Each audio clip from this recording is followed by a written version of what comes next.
Welcome back.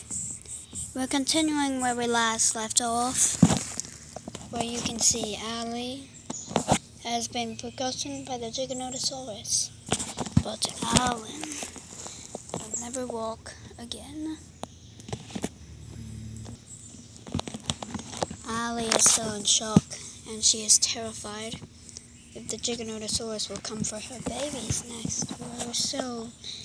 We will soon be here as the eggs we saw laid by Allie, if going correctly, will soon hatch. But if they don't, in a month it'll be confirmed that the eggs have died.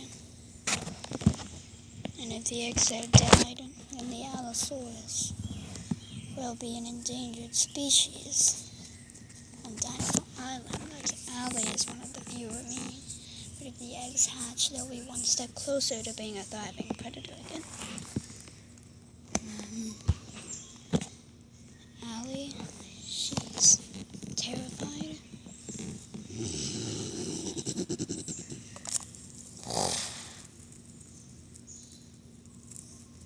But she knows if she keeps treading, she will be killed too.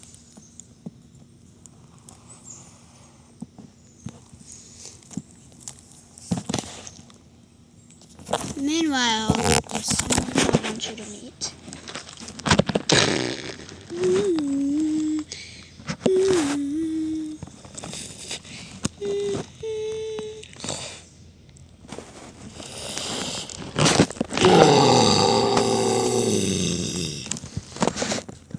This is Bloodtooth.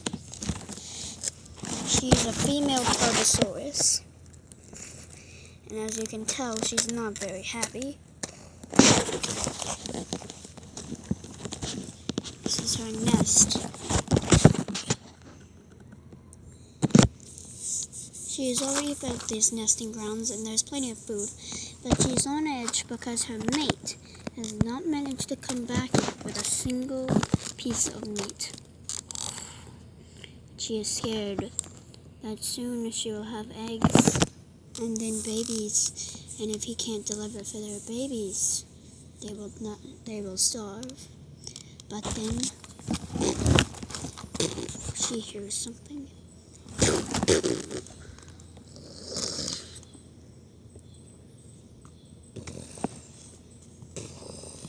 From behind her,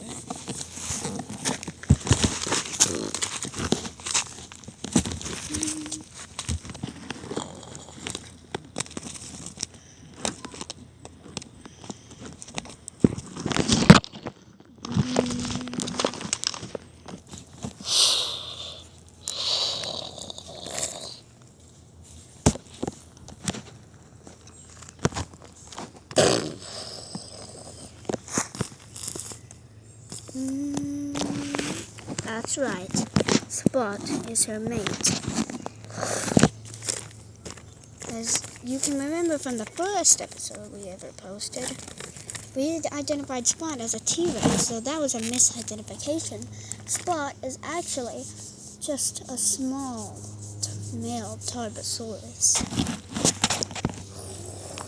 And he has managed to rack up a big meal for his mate.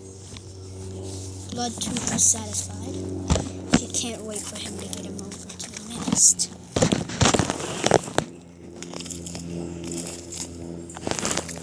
This night before Spotty, in the last episode where Alan knew to kill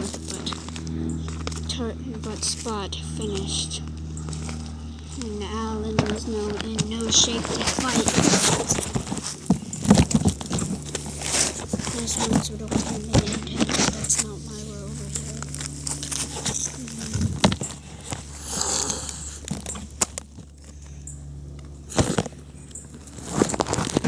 So this is one of the few cases where Bloodtooth rules over the pack, and Spot just waits for his turn.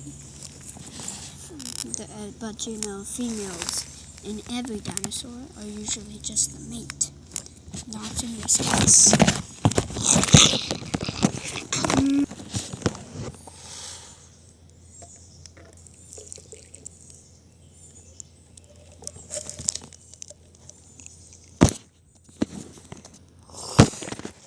As you can see, she is enjoying her meal, which she rightfully should be. She hasn't had food in days.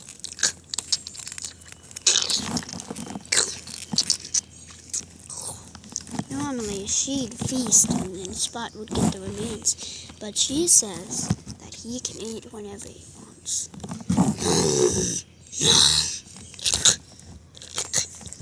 Hearing that, Spot doesn't hesitate, as he too hasn't had much to eat besides the grubs that keep him alive long enough to hunt.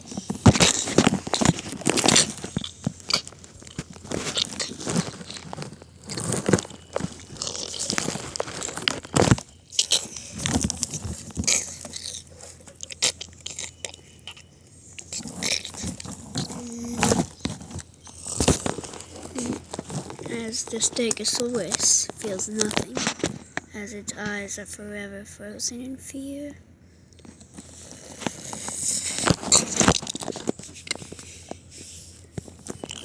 Meanwhile, as the Stegosaurus feeding again.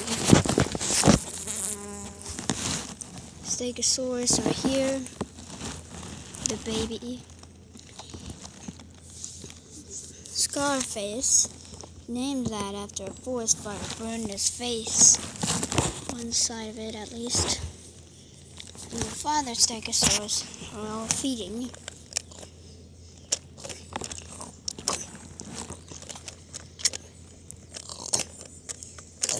Normally Greenleaf would be around, but she's not right now, so nevertheless.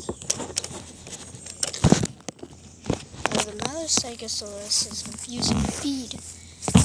You assume it's because the other Stegosaurus juvenile hasn't returned yet, as he went out to go scout to see if any predators are near. But there is another reason.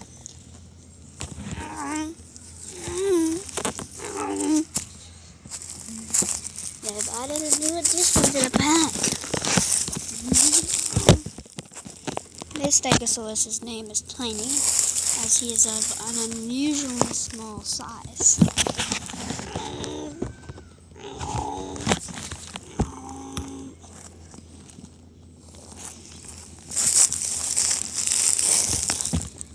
Tiny, she's very fond of her mother and won't go near any of the other Stegosauruses yet.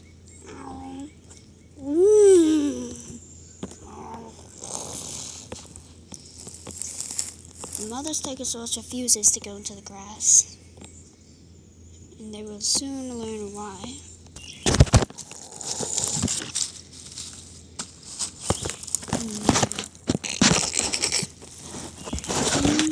This is Rage, a blood-red, very big Megaraptor. He is sneaking up on the Stegosaurus, and his plan is he'll roll this boulder down and catch one of them with it, go in and eat them. Whether they're dead or not, they wouldn't be able to fight back. A lot could go wrong. They could dodge the boulder and see him, and he could get plowed. He could run in to go grab his meal and get trampled by the Stegos. Maybe the boulder is too big, and making the racket to move it will make too much noise. But he was willing to take all that risk. And he moves the boulder.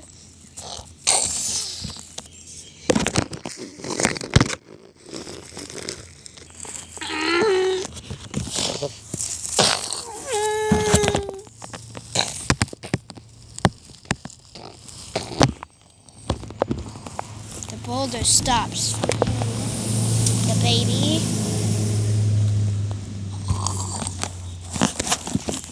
Life is in vain. There's one last thing. He never got to see the grassy plains, the northern side of the island. And now he never will. That's all the time we have for prehistoric nature this time. But we will explore Dinosaur Island, and the next time and I promise it will not be long.